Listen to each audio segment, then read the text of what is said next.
Hi guys, Dr. Rob Barrington here with some more nutrition advice. I wanted to talk briefly today about glucosamine sulphate.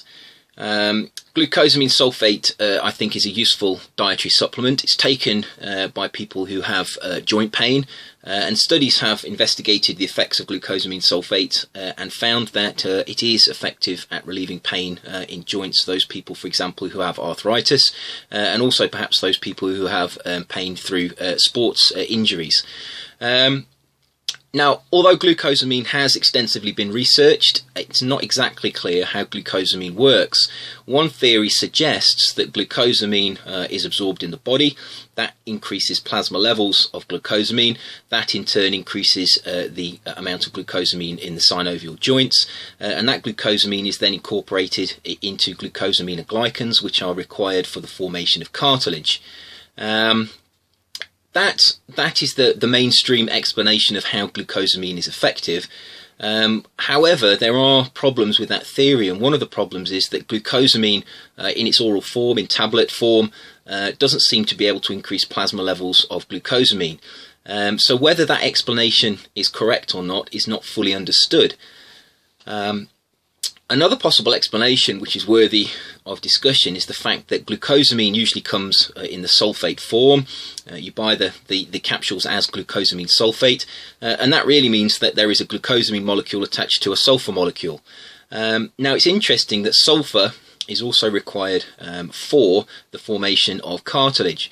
So one of the things I wanted to just suggest is that actually we don't really know how glucosamine works, and it could actually be that the sulfur part of the glucosamine sulphate molecule is beneficial.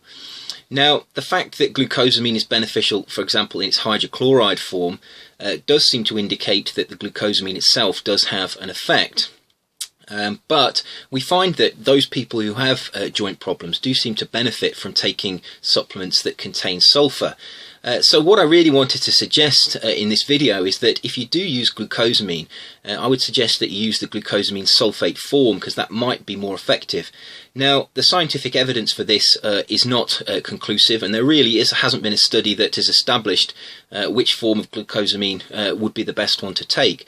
But based on the theoretical underpinnings of how these compounds work, my understanding is that to hedge your bets, whether it's the sulfur or the glucosamine, if you take glucosamine sulphate in that form rather than taking, for example, glucosamine in the hydrochloride form, I think you're going to cover more bases in terms of how the compound is beneficial.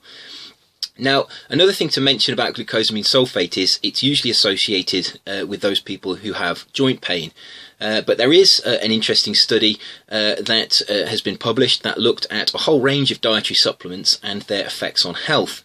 It looked at various supplements that would be available commercially, and one of those was glucosamine sulphate. Now, of all of the supplements it looked at, the only one that was inversely correlated with mortality was glucosamine sulphate, and I found that quite interesting because obviously joint pain and total mortality wouldn't necessarily go together. So glucosamine sulphate is obviously having some other effect in humans.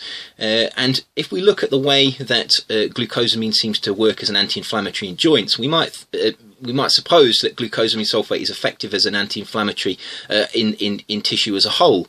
And if that is the case, that's quite important, because inflammation is a cause of Western lifestyle diseases, and Western lifestyle diseases cause lots of people to die. So if we can reduce that inflammation, and we've seen it with other supplements such as fish oil, supplements that reduce inflammation tend to reduce mortality. And I would suggest that taking glucosamine sulphate as a supplement, even if you don't have joint pain, might be a good idea. It's obviously an effective anti-inflammatory, and I think this is possibly why it works in the joints. I personally take glucosamine, and I only recently came across and started investigating the different forms of glucosamine, and I would suggest my recommendation, based on the research that I've done, that until we know really how glucosamine works, I would suggest that perhaps the glucosamine sulphate form is the best form to take. For example, it is available as glucosamine hydrochloride, and there have been studies done with glucosamine hydrochloride. Many of the studies are done in animals. There are horse studies, rat studies, and glucosamine hydrochloride does seem to have beneficial effects. It does seem to cause improvements in cartilage, in joint injuries. So the glucosamine itself might be having an effect, but we do know that other sulfate-containing supplements are particularly good for the joints, and high sulfur diets in those people who have joint pain can be beneficial. So I would suggest that if you're taking glucosamine, if you're thinking of taking glucosamine, that you look for the glucosamine sulfate form. Another thing to remember about glucosamine sulfate is quite often on the label you will see on the front of the packaging, you will see that there is a total amount given for the glucosamine compound within the tablet. You have to remember that many of the studies actually give the amount of glucosamine present. So what you need to do when you buy your supplement is you need to have a look at the back on the ingredients and see how much actual glucosamine you get. What you tend to get on the front of the packaging is the total amount of glucosamine with the other compounds that it's bonded to in the tablet, but really what you're interested in is the total amount of glucosamine you get. That you get from the ingredients on the back. It will give you a total amount of glucosamine. The recommended amount to take is somewhere between 500 and 1,000 milligrams 2 to 3 times a day, and that, like I say, that is for prevention of joint pain. Studies that have looked at glucosamine sulfate and compared it with anti-inflammatories, for example non-steroidal anti-inflammatories, which are the mainstream medical treatment for joint pain, have really shown that glucosamine sulfate is as effective as the non-steroidal anti-inflammatories at reducing the pain in joints. Clearly, glucosamine sulfate works through a different mechanism to the non-steroidal anti-inflammatory drugs, and one of the benefits of glucosamine sulfate is it doesn't have the side effects associated with those drugs, but the pain relieving effect is as great. What you tend to find is if you take non-steroidal anti-inflammatory drugs, you get an instant pain relief, but that pain relief is at you do also have side effects with that, but you also tend to, when you take non-steroidal anti-inflammatory drugs, you tend to increase and accelerate the degeneration of joints because of the way those drugs work. What you tend to find when you take glucosamine sulfate is the pain relieving effects take longer to build up. In other words, you won't get an initial pain relief. It might take a week or so before you actually see any pain relief, but that pain relief comes without the detrimental side effects, and also the glucosamine is very likely building up the cartilage in the joints and actually protecting the joints in a way that is beneficial in the long term.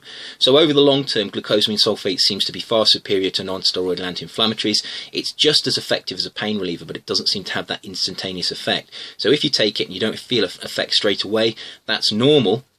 These studies do seem to say that the pain relieving effect takes a while to occur. So I hope those thoughts on glucosamine were interesting. Take the glucosamine sulfate form if you can. Always look at the ingredients to see how much actual glucosamine you're getting. And if you do have joint pain, you can take non-steroidal anti-inflammatories, obviously, if your doctor recommends them in the short term. But if you have joint pain that you think is going to be chronic and is going to be long term, I would certainly look at glucosamine sulfate and other glucosamine compounds as alternatives to non-steroidal anti-inflammatory drugs, simply because these drugs do have quite long-term and damaging side effects. So if you've got any comments about this video, if you've taken glucosamine, it's had effects. If you've got any particular comments about the forms of glucosamine you've taken, if you leave comments below in the comments box, I will try to respond to you as soon as possible.